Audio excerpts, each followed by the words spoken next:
Well, hello everyone. Welcome to Find Ways to Win. My name is Fitzgerald Stevens. Just want to talk to you guys about a couple of things. But first of all, we want to make sure that you guys had a great, very, very good, restful, and peaceful weekend. Hope things went your way. Hope you found ways to win with your relationships, your attitude, your health, your finances, any other thing that you're really looking for, that you're really trying to supercharge your life for. Get ready for this new phase, a new cycle. For those of you who are on the weekend and get with some much needed rest, get ready to think about your game, what you got to do tomorrow, and everything like that. Salute to you. For those of us who get very very little rest because we continue to grind till we get our goals, and they're really kind of driving us to be the best that we can do and to achieve those goals. To help to achieve a little faster than what we normally would if we don't take any breaks. I'm talking to both of you. So the title of this stream is "The Bigger the Problem, the Bigger the Potential Payout." The bigger the problem, the bigger the potential payout. Now, the world rewards people who can solve problems. For the bigger problem, the bigger the problem you solve, the bigger the potential payout that someone's going to willing to pay you. People will pay for results. So you have to learn to embrace and solve problems. You have to learn to be a person who runs in the building when it's on fire, and where everybody else is running out, you're running in. Where everybody else is saying like, "Wow, this is too big." You're like, "Hey, I want to take it. I want to develop. I want to be the leader. Put me in it. Let it rest on me. Let the results rest on me. I'll get the results. I'll get it done. I will figure out a way. I'll find a way to win." And for those of you who can grasp that, ladies and gentlemen, the world will reward you handsomely far as for that. The bigger the problem, the bigger the potential payout. Learn how to look at problems as nothing more than simply a way of you rising to the top as you getting the time to shine. As I had an employer say, like he always wanted to shine, and I appreciate that statement. You want to look good. You want to say like, "I'm the man, I'm the woman. Give me the ball, give me the project. I'll be able to deliver. I'll be able to get out there." And not much so much as you're talking about it, that you're acting about it. I did a stream, the last stream I talked about forgetting regret and living in your best now. You have to forget about the failures. You have to forget about the setbacks, and because if you start focusing on those, you're actually are going to be it's going to be the self-defeating prophecy. You're not going to win. You're not gonna figure out a way to resolve that challenge, that problem. You're just not going to do. Matter of fact, you're gonna crowder. You're gonna sulk. You're gonna complain. You're gonna get fearful. Your heart's gonna start palpitating. You're gonna start breaking out of the sweat because you see this situation, this problem bigger than you. Now, if we're looking at problems, if we want to really, really find ways to solve problems, first of all, we have to change the name. Let's not call it a problem anymore, because a problem denotes that this is something difficult. This is something that is going to give me a lot of challenge. This is something that's going to shut down my creativity. Why don't we start, instead of saying a problem, why don't we call it an opportunity? An opportunity that opens up another game for you. An opportunity opens up, hey, you know what? With an opportunity, I have a chance to really, really prove something along with me, my team, and other people I'm working with. We have a time to shine. We can go out there and embrace this wherever teams or other people are running away from this, and we can to see this as an opportunity. Opportunity for what? An opportunity to succeed where other people haven't. An opportunity to do something a different way, a better way. An opportunity to achieve greater results in less time. An opportunity to put our names in lights. And there's nothing wrong with that. You should always want to stand out for excellence. People should be able to call upon you like, "Hey, you know what? Fitzgerald, Dynas, Jim, Michael, Preston, Susan, these people deliver."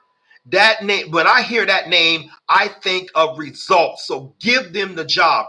And the more problems you're going to solve, you're going to get a reputation as a go-getter, a go-doer, a man or woman who doesn't give excuses, and people will reward you handsomely for that. You know, you're going to cause other people in competing organizations to look at you and like, hey, you know what? Let me see if they're really happy over there. I mean, I understand this individual gets things done. They don't come in there and give me a whole bunch of reasons why they don't get why things don't get done. Hey, they're willing to burn the midnight oil. You know, they're willing to give up. They're willing to give up some things through delayed gratification.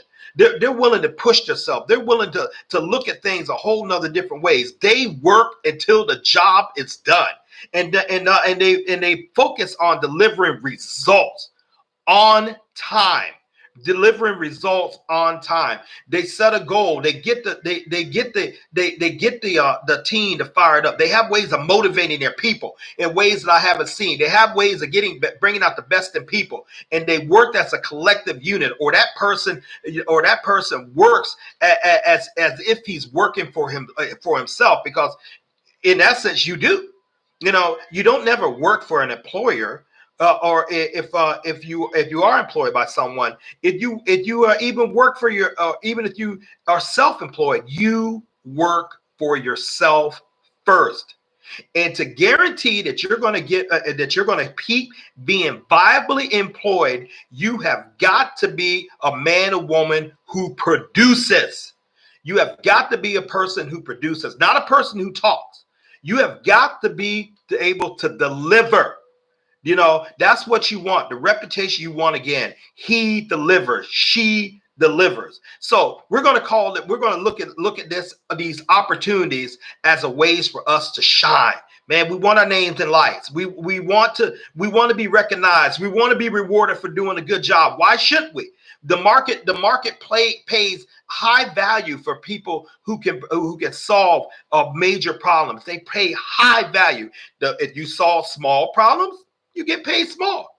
If you solve medium problems, you get paid medium. If you solve gargantuan problems, you get paid gargantuanly.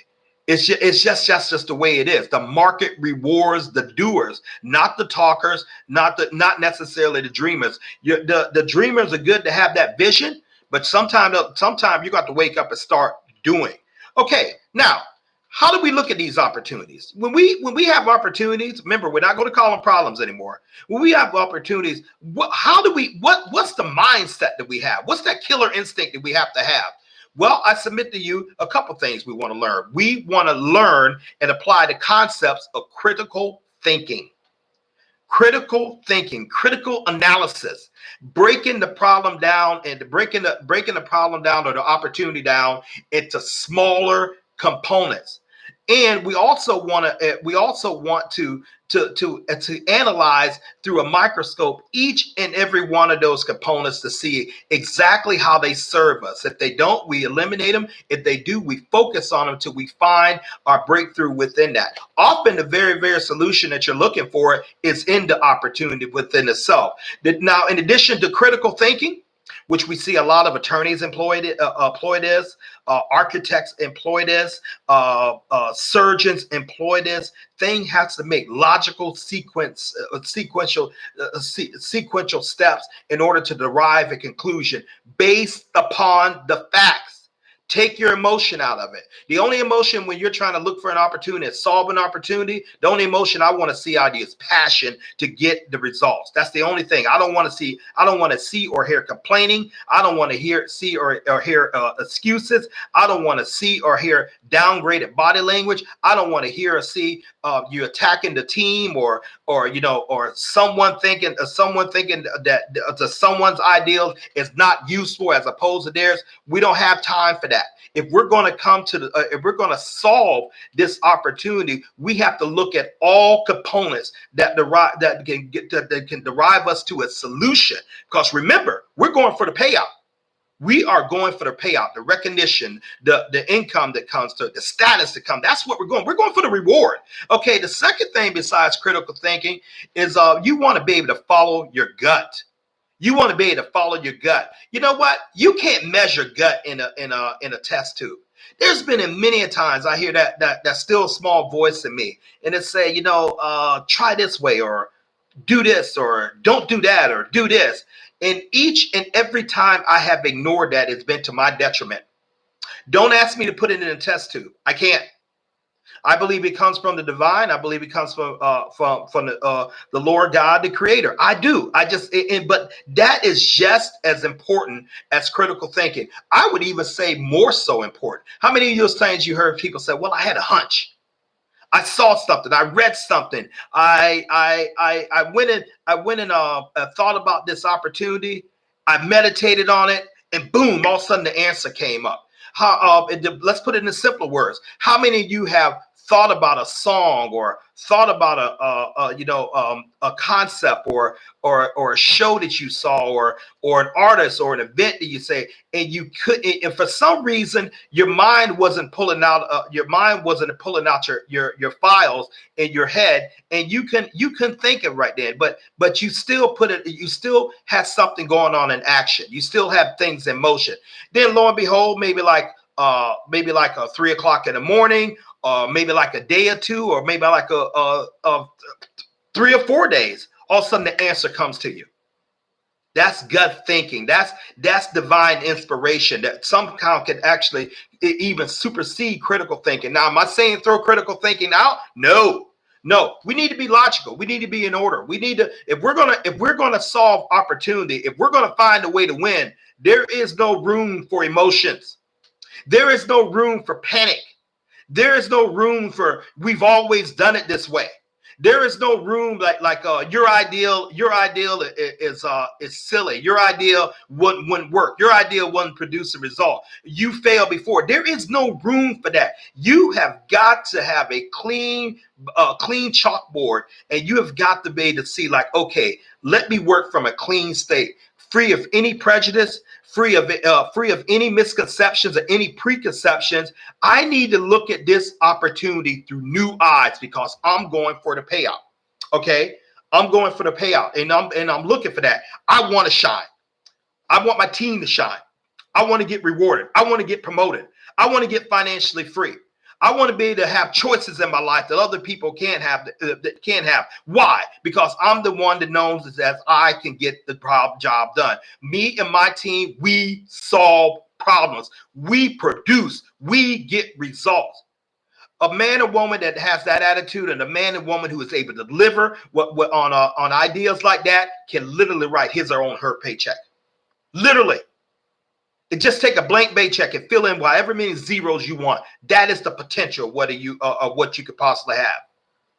We see great people do it all the time. Elon Musk is doing it right now.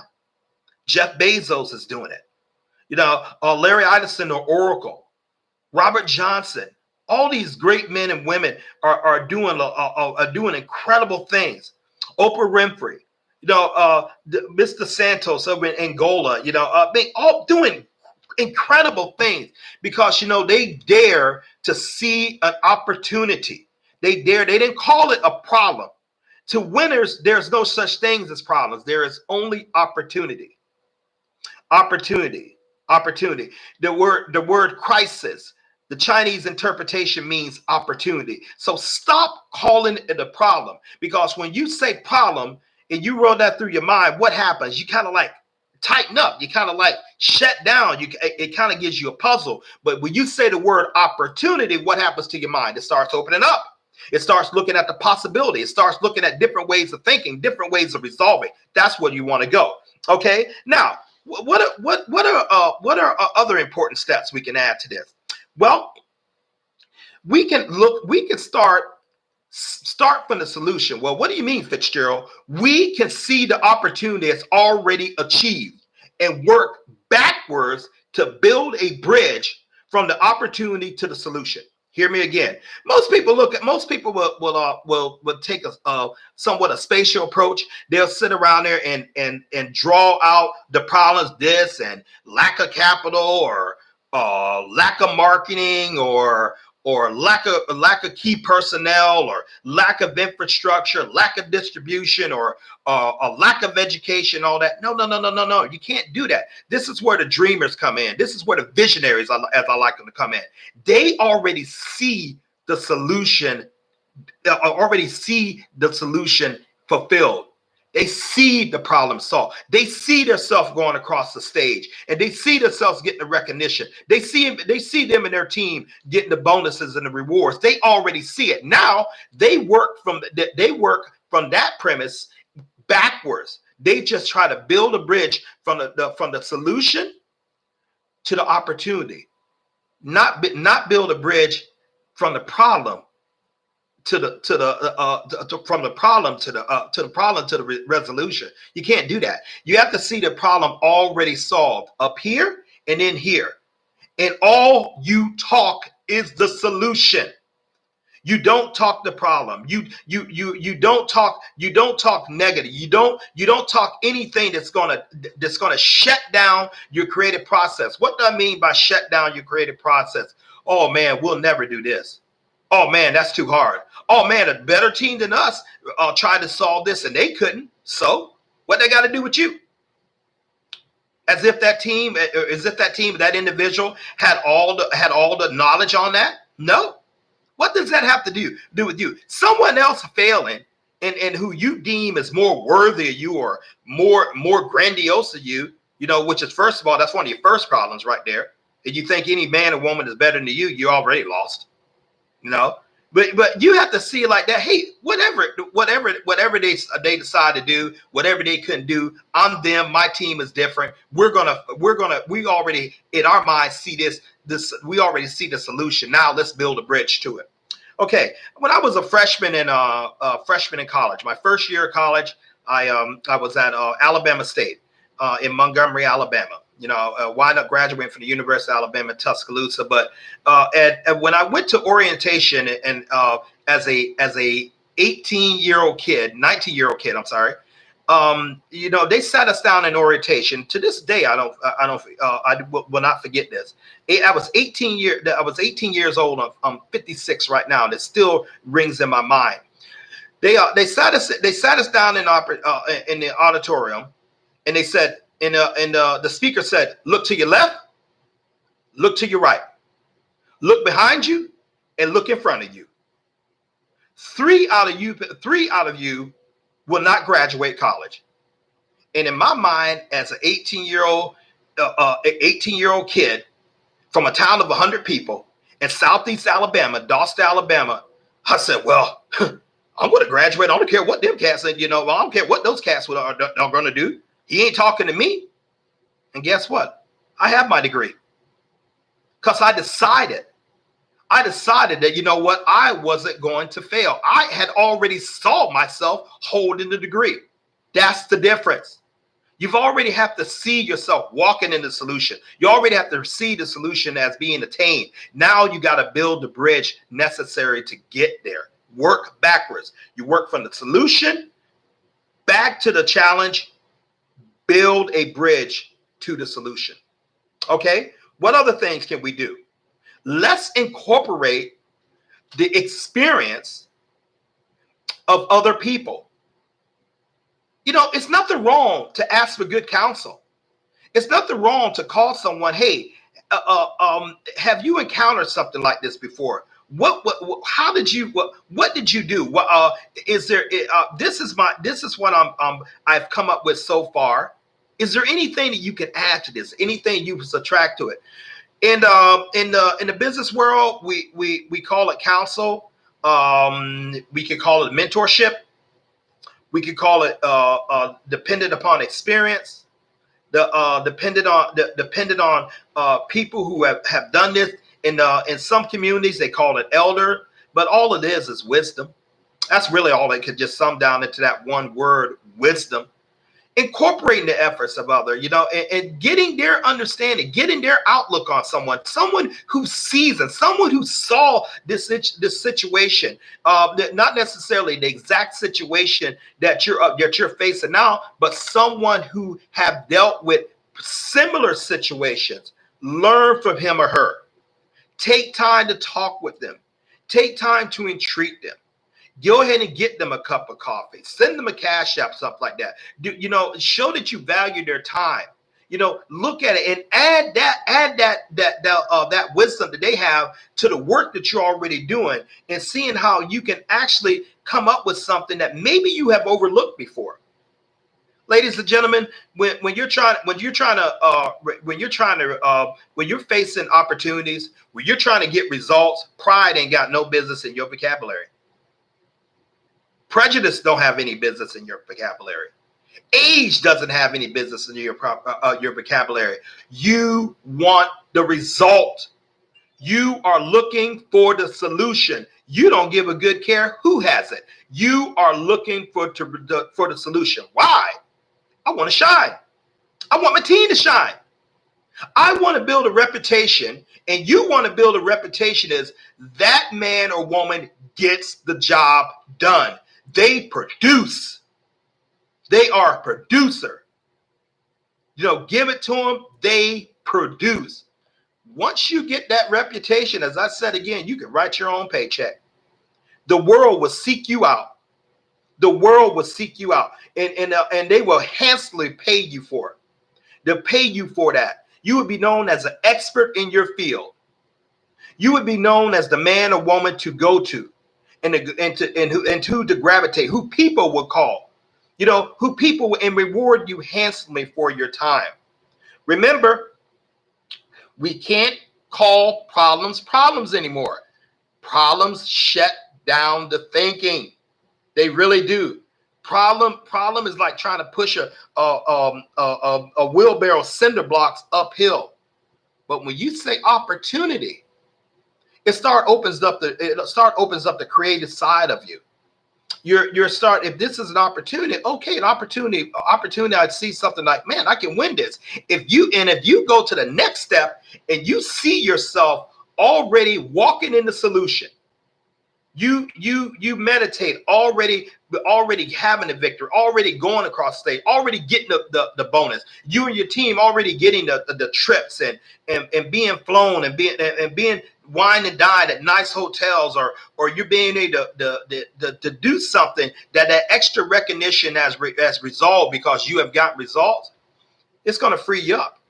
It's going to really free you up, and it's going to really free your thinking. And perhaps the most important, it's going to give you the confidence that you can find other opportunities to resolve. It's going to give you the bravado. You know what? I got through this. This is nothing for me now.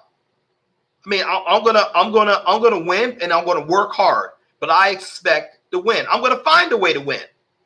I'm not going to sit up there and needy mouth, and I'm not going to sit up there and complain. I'm not going to sit up there and talk about what other people are doing and ain't doing. That don't got nothing to do with me.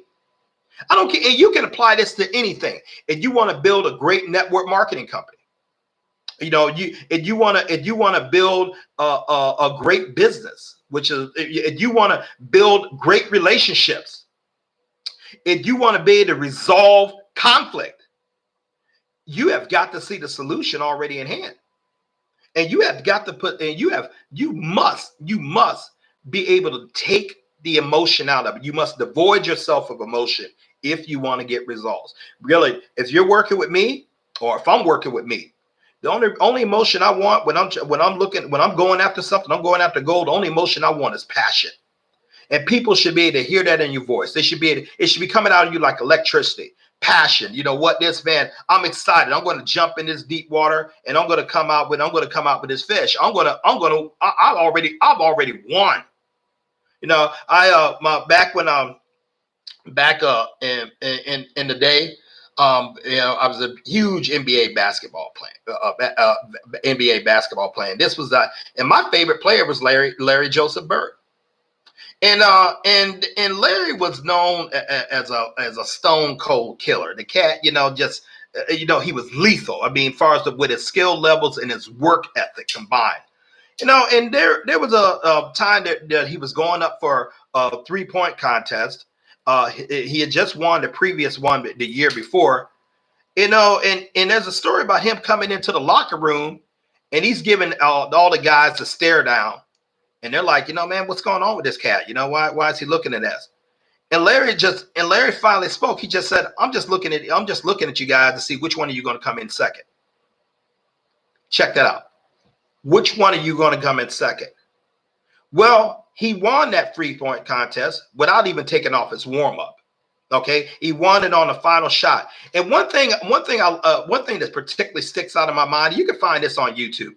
One thing that sticks out of my mind, when he shot the final the final 3-point shot, the man put his finger up like this while the ball was in the air, and he started walking towards the winner's circle. The most confident, braggadocious, or that probably I've ever seen in a sports hero up until that time. And when he got to the podium, he said, my name, I knew I was going to get this check. My name was already on it. I've been practicing, and this thing fell my way. Did things fall his way, or did he just expect the win? Did he find that way to win? Okay, and that's what you have to look at, ladies and gentlemen. Embrace opportunities. Embrace them. Find that solution. Want that recognition. Be the person who wants it. Be the person like, hey, I got this project. Anybody step up. Put your hand up or take one step up and lead it. And don't look back to see who following you. No, you start doing that, and you have the confidence and start doing like that. Believe me. First of all, you're going to get recognized. Second of all, you're going to have all eyes on you. So you can't be nervous. You can't be nervous. And then when you start establishing track records of winning, you're going to be called on. You're going to be poached from other people trying to pull you away from your current employer. If you have a business, more people are going to want to be in business with you because you produce. You're going to have more jobs than you can handle. Your life is going to change exponentially. You're going to feel great about yourself. Your confidence is going to go through the roof. You're going to feel so much better because you know what? You are a man or woman who gets results. You get it done, and you have a reputation of getting it done. That's more important than a college degree. That's more important. That's more important than certificates. Find me someone that can get the results, and keep the degree. Find me someone that can get the results. That's what I care about. And that's what the world cares about. The world doesn't care about you gave it a good try. That's what you tell children when they're on the little league field. And you had a good try. I know you just played, but at least you put your all into it. That's what you tell a child. What the adults want to hear, they want to hear, did you or did you not get the job done? On time. Did you deliver? That's what they're gunning for. And that's what, and when you can say like that, you know what? You don't never have to worry about unemployment line. You don't never have to worry about downturns in the economy. It will never be a famine with you. It always will be feast. Because if this door closes, someone else will be waiting at you with another door, and it'll open wide for you because they want those results that you're able to produce. I have a dear friend that I've known over 2 decades, has built a very, very, very prosperous network marketing business. I knew the man when he's broken into church mouse. I'm about 3 days older than he is. Okay. You look at him right now, and you see where he has come as a 7-figure earner with a business that darn near has produced close to $20 million since December. He said something to me, and I can pick up the phone. He's in my phone right now. He said something to me that I take the skills that I learned and I'm able to transfer them over to anywhere. Okay. So when opportunity shut down, when one opportunity shut down, he could take that skill and transfer it into another opportunity and still be just successful. What is that skill, ladies and gentlemen? What is that skill? Mr. Michael Delco gets results. and he's only one person within my Rolodex. I can say through many of people who I could call by name. They get results. Those are the people who some people call winners, but there's a psychology of winning. There's a psychology of winning. And the first psychology of winning, and the main psychology is winning, you have to see yourself as already won. You have to see yourself already won. You have to see it already resolved. Hey, ladies and gentlemen, I appreciate you guys so much. You know, hit that like and subscribe button on here. Hopefully we're putting out some good content. I believe I'm putting out good content. And you know, just trying to get this out. More people need to hear this message. So many people are just guarded in. You know what happened yesterday, when they failed this, and when they ain't doing this, and this is insurmountable. Nothing is insurmountable.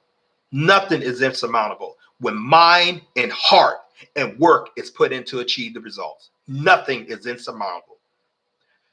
Thank you for tuning in. We appreciate it. Hey, you guys have an awesome week. Until next time, this is Fitzgerald Stevens, the host of Find Ways to Win. Appreciate you guys.